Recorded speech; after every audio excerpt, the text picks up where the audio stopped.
Bonjour tout le monde et bienvenue, c'est Mickaël. Aujourd'hui on va remplacer cette applique par une applique à détection. Première chose, enlever l'ancienne applique. On va maintenant couper le jus. Pourquoi le remplacement de cette applique? Tout simplement parce qu'elle est située au-dessus de la porte d'entrée de cette maison et que quand il fait noir, les personnes qui veulent rentrer sont obligées d'aller à l'intérieur de la maison, allumer l'interrupteur pour avoir de la lumière. Il n'y a pas de détecteur sur cette applique. Ou alors il faut laisser la lumière allumée tout le temps, donc ce qui est vraiment pas pratique. Donc je vais remplacer cette applique par une applique à détection.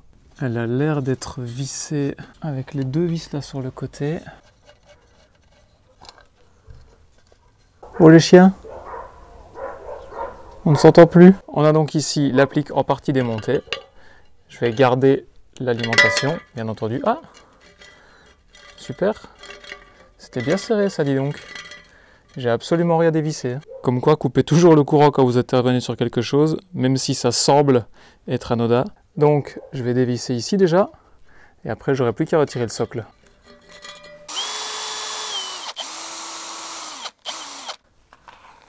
Voilà qui est prêt, on a l'alimentation qui arrive ici, les deux anciens trous des chevilles, il ne reste plus qu'à mettre la nouvelle applique. Pour la nouvelle applique, c'est une Philips ici qui a été choisie, donc avec détecteur intégré. J'ai absolument rien à vendre, les personnes ont choisi ça. C'est une applique qui a été choisie aussi parce qu'elle correspond un peu au style de la maison, au style de l'applique qu'il y avait avant. Voilà, ça reste un peu dans le même esprit. On a la partie applique ici, on a la partie détecteur qui est là, et ça vient comme ça. J'ai l'impression, vu les anthrax comme ça à l'œil, que ça tombera presque dans les chevilles, en tout cas que ça cachera les anciennes chevilles, ce qui n'est pas plus mal. On a un caoutchouc ici au fond qu'il faut percer pour faire passer le câble d'alimentation. Et on a ensuite les deux trous ici à percer au fond également pour faire passer les deux vis. On va regarder pour tracer. Est-ce qu'on arriverait? D'après ce que je peux voir en superposant les socles, c'est exactement la même en base. Si ça se trouve, c'était du Philips aussi. La marque n'est pas notée dessus. Note qu'ils doivent tous avoir le même fournisseur en Chine là-bas. Donc je vais essayer de récupérer les mêmes chevilles. Pas pour épargner deux chevilles, mais parce que là, j'ai regardé, je suis 1 cm à côté de l'ancienne cheville.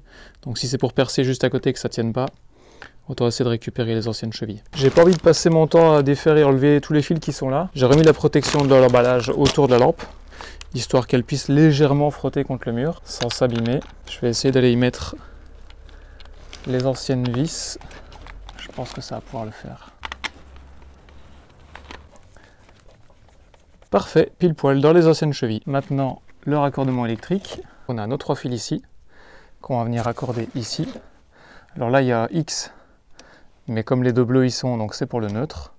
On a la terre ici et le line pour la phase. On remerciera Philips pour le nombre de fils et la facilité de connexion du sucre. Bon, après, on n'est pas sur du bas de gamme, on est sur du correct. Voilà qui est raccordé. Mes 3 fils ici au bon endroit sur le sucre. Bien mettre le joint périphérique à sa place. Rondelle et écrou. Maintenant, on va placer l'ampoule dans l'applique. C'est une ampoule E27 de la marque Philips également. Comme ça, ils s'amuseront bien ensemble. C'est une ampoule de 1521 lumens qui consomme 13 watts. L'applique là-haut est faite pour fonctionner avec maximum 60 watts. 1521 lumens, donc ça va éclairer quand même pas mal. C'est pour trouver ses clés quand on rentre et des choses comme ça. Donc c'est quand même assez important d'avoir de la lumière. Surtout que c'est quelque chose qui va s'éclairer vraiment ponctuellement. Et pourquoi une applique à ampoule? Parce que là-dedans, il n'y a quasiment pas d'électronique, hormis le détecteur. Donc le détecteur pourrait dysfonctionner, mais sinon tout le reste, c'est que du cuivre, en fait, qui est en connexion une partie avec l'autre. Donc c'est très rare de pouvoir avoir dysfonctionnement sur ces lampes. Même dans plusieurs années, il peut y avoir un défaut d'étanchéité, il peut y avoir des choses comme ça, mais ça refonctionnera toujours avec des ampoules. Alors que si c'était une applique avec LED intégré, là quand ça ne fonctionne plus, bah, c'est poubelle.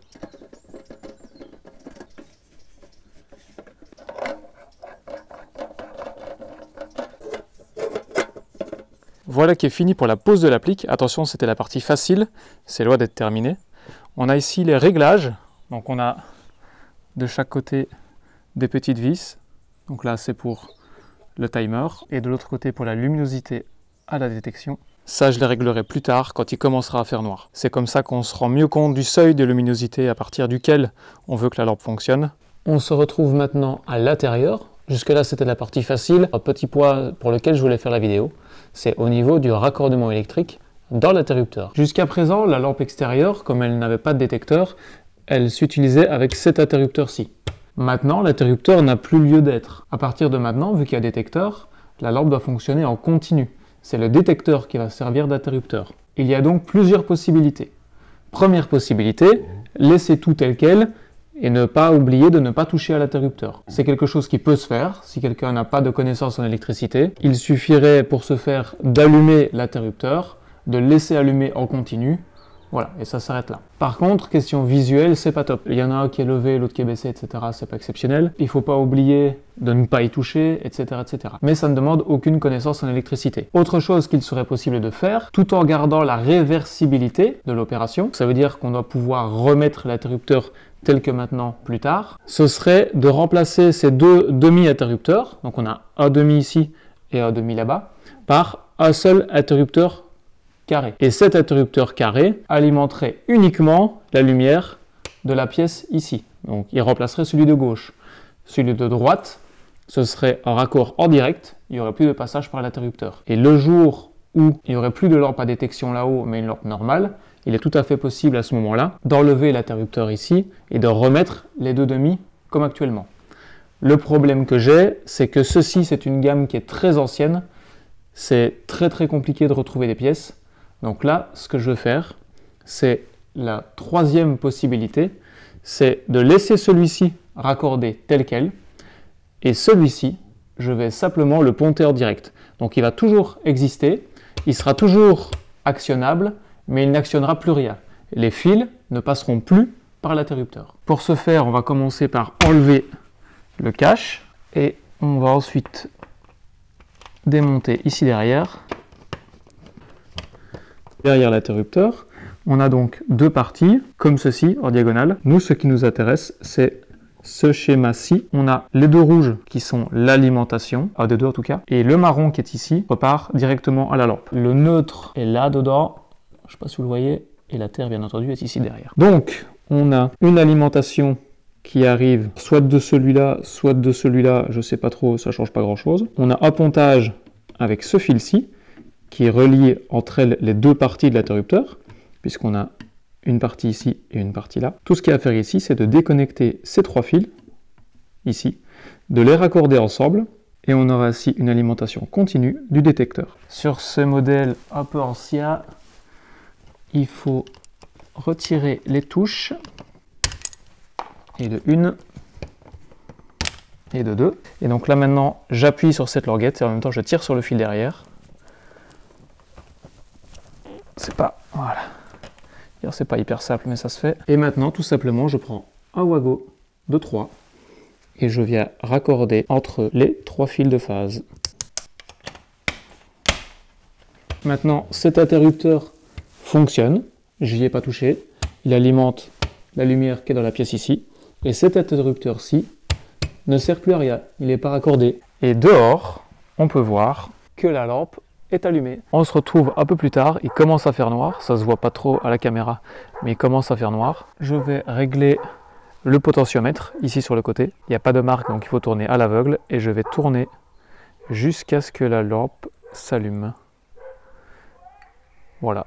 Et voilà, maintenant la lampe est réglée, elle va s'allumer à chaque fois que la luminosité atteint ce niveau. J'espère en tout cas que cette vidéo vous a plu, qu'elle vous a été utile et je vous dis à bientôt.